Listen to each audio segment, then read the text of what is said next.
क्या आप जानते हैं कि दुनिया में सबसे बड़े जानवर कौन थे? क्या डायनासॉर्स हकीकत में खतरनाक थे या सिर्फ फिल्मों की बातें हैं? क्या डायनासॉर्स अंडे देते थे या बच्चों को जन्म देते थे?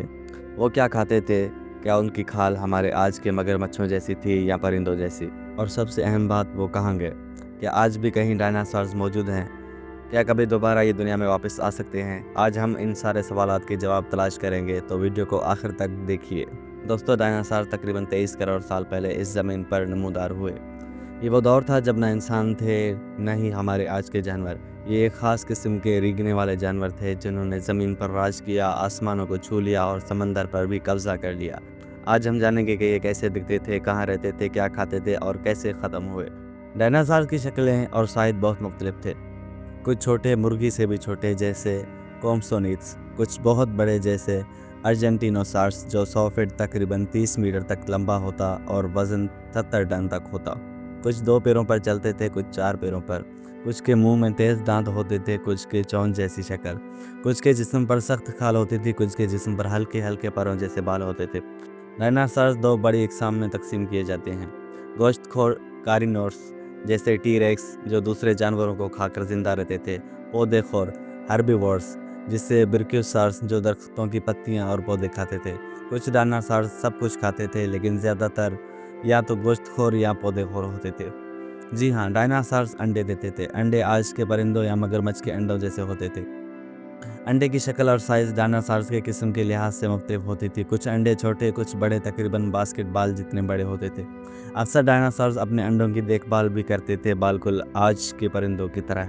डायनासॉर्स कितने बच्चे या अंडे देते थे, ये भी उनकी किस्म पर मुनहसर था। कुछ डायनासॉर्स 10 से 20 अंडे एक वक्त में देते थे, कुछ सिर्फ चंद अंडे देते थे। अंडे से बच्चे निकलने के बाद ज़्यादातर बच्चे छोटे और कमज़ोर होते थे, इसलिए उनमें से कुछ ही बड़े हो पाते थे। तहकीक के मुताबिक डायनासॉर्स के अंडे तकरीबन 3 से 6 महीने में बच्चे बन जाते थे। कुछ डायनासॉर्स अपने घोंसले बनाते और अंडे की हिफाजत भी करते थे। उनके फॉसिल शुमाली अमेरिका, जनूबी America, Asia, Europe, Africa, Australia और यहाँ तक कि अंटार्कटिका में भी मिले हैं। जहाँ जंगलात, दलदली इलाके, मैदान या सहरा थे, वहाँ कोई न कोई डायनासॉर ज़रूर होता था। दोस्तों, डायनासॉर इंसानों के साथ कभी न रहे। इंसानों की इब्तिदा डायनासॉर्स के खात्मे के लाखों साल बाद हुई। लेकिन अगर इंसान और डायनासॉर इकट्ठे होते तो शायद कुछ खतरनाक डायनासॉर जैसे टी-रेक्स इंसानों के लिए खतरा बन सकते थे, जबकि कुछ पौधेखोर डायनासॉर इंसानों से भाग जाते। डायनासॉर इंसानों के आने से करोड़ों साल पहले मौजूद थे। उनके खात्मे के 65 मिलियन साल बाद इंसान इस ज़मीन पर आए।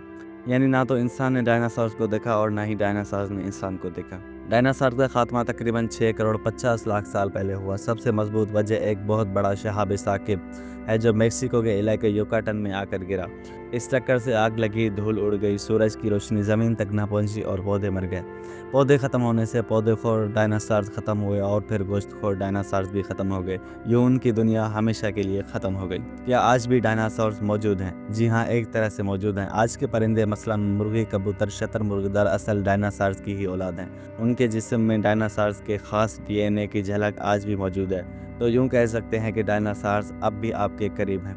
क्या डायनासॉर्स दोबारा वापस आ सकते हैं? साइंसदान DNA टेक्नोलॉजी से डायनासॉर्स वापस लाने पर तहकीक कर रहे हैं, लेकिन अभी तक मुकम्मल डायनासॉर्स बनाना मुमकिन नहीं हो सका। कुछ साइंसदान परिंदों में जीनियाती तब्दीली करके डायनासॉर्स जैसे जानवर बनाने की कोशिश कर रहे हैं, मगर मुकम्मल असली डायनासॉर्स को वापस लाना शायद मुमकिन न हो।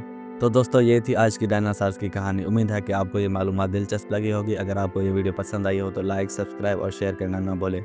और हाँ, कमेंट्स में बताएं कि आप डायनासॉर्स के बारे में और क्या जानते हैं। फिर मिलेंगे अगली वीडियो में, तब तक के लिए अल्लाह हाफिज़।